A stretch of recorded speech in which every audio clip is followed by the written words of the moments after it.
हाही या दृष्टीने प्रश्न आहे आणि त्यासोबत आपण बघतो की या सगळ्या घडामोडीवर चर्चा होत असताना जिल्हा परिषद निवडणुकीमध्ये कायदा सुव्यवस्थेचा प्रश्न निर्माण करण्याचं काम माननीय पालकमंत्री महोदयांनी केलं।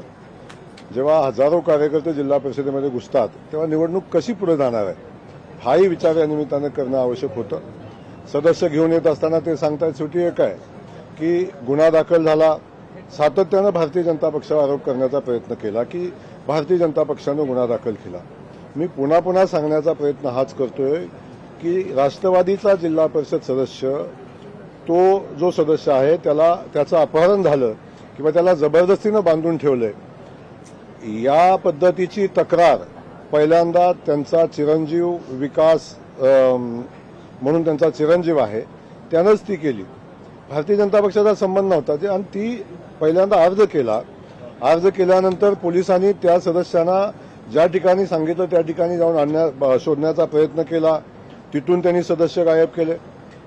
ही वस्तुस्थिती मी सांगण्याची आवश्यकता नाही, ती वस्तुस्थिती दिसते ती सांगतोय मी। पण त्याही पुढे जाऊन त्यानंतर मग जेव्हा अर्ज देऊन बी सदस्य सोडला नाही तेव्हा त्यांनी FIR दाखल केली।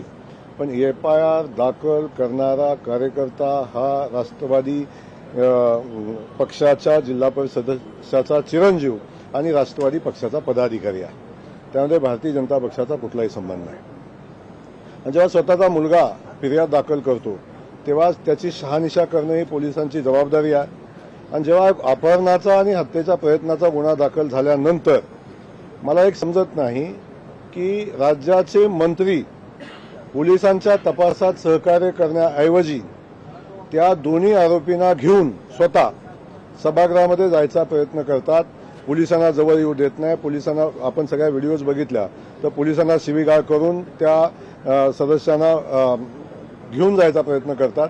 त्यावेळी ही परिस्थिती कुणी निर्माण केली, झटापट का झाली?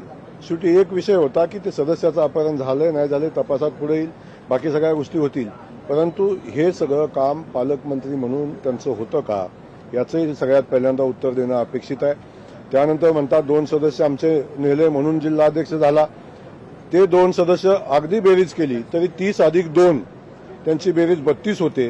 भारतीय जनता पक्षाला 33 मतं पडलेली आहेत। तेव्हा निवडणुकीच्या अनुषंगानं आवश्यक असणारे सदस्य आमच्यासोबत होतेच। अनेक विषय बोलण्यासारखे आहेत, परंतु मी सांगतो की हा सगळा जो कांगावा केलेला आहे तो जाणीवपूर्वक मारहाण झाल्याचा कांगावा जाणीवपूर्वक करण्याचा प्रयत्न केला जातोय, हे काही वस्तुस्थितीला धरून नाही। वस्तुस्थिती जे काही व्हिडिओ शूटिंग तिथं झालेलं आहे त्याच्यामध्ये येईल, जिल्हा परिषदेमध्ये CCTV कॅमेरा असतील तर त्याच्यामध्ये येईल। ही सगळी वस्तुस्थिती आहे, ही फक्त वातावरण निर्मितीचा प्रयत्न आहे। लोकशाहीचा गळा पोलिसांनी घोटला नाही तर लोकशाहीचा गळा घोटण्याचं काम किंवा लोकशाही मार्गानं निवडणूक न होऊन देण्याचं काम संबंधित पालकमंत्र्यांनी केलं आणि हे लोकशाहीला मारक आहे। एकनाथ शिंदेंच्या दालनात बैठक झाली त्यांच्या मंत्र्यांचं असं म्हणणं आहे की सातत्याने आमची गळचेपी केली जाते, त्यामुळे आम्ही राजीनामा दिलेलाच बरा नाही। हा विषय काय माझा नाही आहे, पण मी सांगेन की जे घटना साताऱ्यामध्ये घडलेली आहे ती घटना घडवण्यामध्ये माननीय पालकमंत्री महोदयांचा सगळ्यात मोठा रोल आहे। त्यांनी आवश्यकता नसताना जमाव जमवणं, आवश्यकता नसताना कायदा तोडून जिल्हा परिषद गेट तोडून लोकांना आत घेऊन जाणं, सामान्य लोकांना आत घुसवणं आणि त्या परिस्थितीमध्ये जे वातावरण जिल्हा परिषदेतलं खराब झालं, शेवटी कायदा सुव्यवस्था राखणं ही पोलिसांची जबाबदारी आहे, निवडणूक करणं ही पोलिसांची जबाबदारी आहे। आपण जर सगळ्या चॅनल वाहिन्याने आपण बघितलं तर त्या ठिकाणी जिल्हा परिषदेच्या आवारामध्ये हजारो लोक त्या ठिकाणी गेलेली होती। अशा परिस्थितीमध्ये पोलीस म्हणून इलेक्शन पार पडणं ही त्यांची जबाबदारी होती आणि ती जबाबदारी पार पाडायचा प्रयत्न झाला। आपण पाहतो की अगदी आरोपीचा मतदान करू देणं नाही देणं हा पुढचा विषय, परंतु किमान त्यांच्याशी विचारपूस त्यांची चौकशी करणं, सदस्य कुठेही विचारणं एवढं तर काम करणं आवश्यक होतं ना, तेही करून न देणं आणि सदस्याला स्वतःच्या हाताला धरून आरोपींना घेऊन जाणं हे मला वाटतं कायद्याच्या चौकटीत बसत नाही। सर, पोलीस अधीक्षकांचं जे निलंबन परिषदेमध्ये करण्यात आलेलं आहे, मागणी करणारे आणि उपसभापती एकाच पक्षाचे शिवसेनेचे दिसून येतात, शिवसेनेची ही राजकीय खेळी म्हणता येईल का? कारण स्पेशल सिटिंगमध्ये अशा प्रकारे मुद्दा उपस्थित करू शकतो नाही। मुळातच अशा पद्धतीनं कोणतीही चौकशी न करता, वस्तुस्थितीचा अहवाल न घेता अशा पद्धतीची कारवाई करणं बिलकुल उचित नाही। त्या ठिकाणाहून जी वस्तुस्थिती आहे तो रिपोर्ट आपण घेतला पाहिजे, त्याची चौकशी झाली पाहिजे, त्यानंतर कारवाई झाली पाहिजे.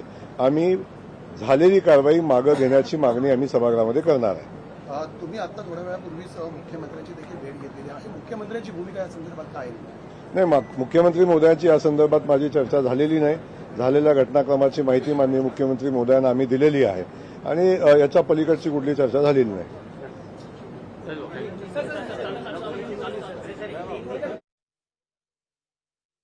वाढवण्याचं काम पालकमंत्र्यांनी केलं, किंबहुना पालकमंत्र्यांनी पोलिसांना शिवीगाळ केली असा थेट आरोप या ठिकाणी जयकुमार गोरे यांनी केलेला आहे.